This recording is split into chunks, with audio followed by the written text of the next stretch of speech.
The rule of law is important. Everyone is obliged to follow the law. And there are laws there that everyone must follow. The rule of law also protects us from arbitrary power, that it can be exercised unlawfully or unjustly.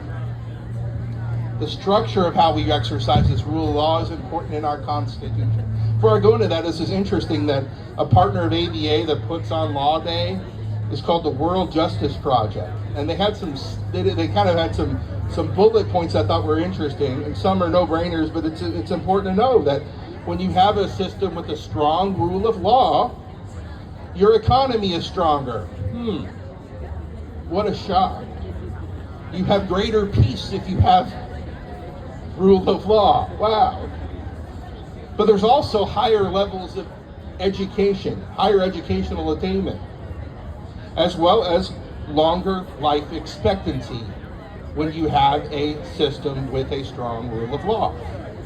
Now we're celebrating in a few short weeks the 250th anniversary of this experiment, this Lockean experiment, where it had some bumps in the road to begin with, and sometimes that gets a little sort of hidden, that we declared the spirit of 1776, we had fireworks, and then we signed a constitution.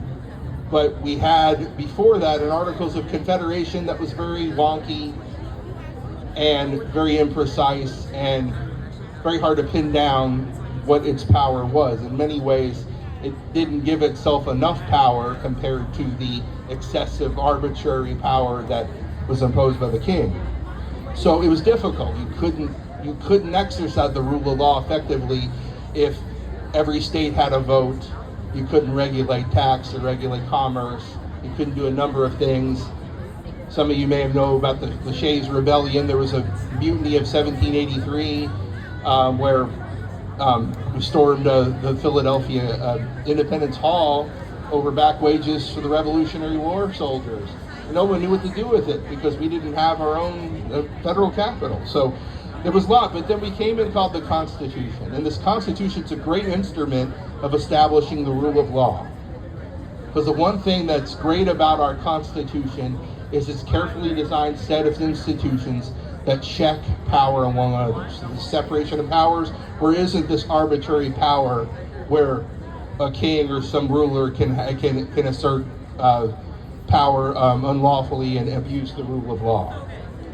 So we put this system together, this set of carefully designed institutions that check the power of one another. So you can't have an all-powerful executive without Congress approving certain measures. And then the beautiful thing of a system is to allow for the protections of rights and liberties under the Bill of Rights and the 14th Amendment. 14th Amendment protects the rights on the states and local governments. So you have this ability to check this power, but to be able to preserve the rights and liberties of all citizens following the rule of law. That the rule of law is important in a democracy, and it can't have in a democracy, you can't have a rule of law. They're symbiotic, they coexist. So if we're going to have a strong democracy and strong democratic institutions, we need to have a strong rule of law.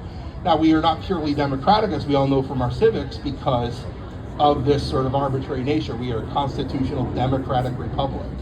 We're constitutional because we have this constitution, this rule of law.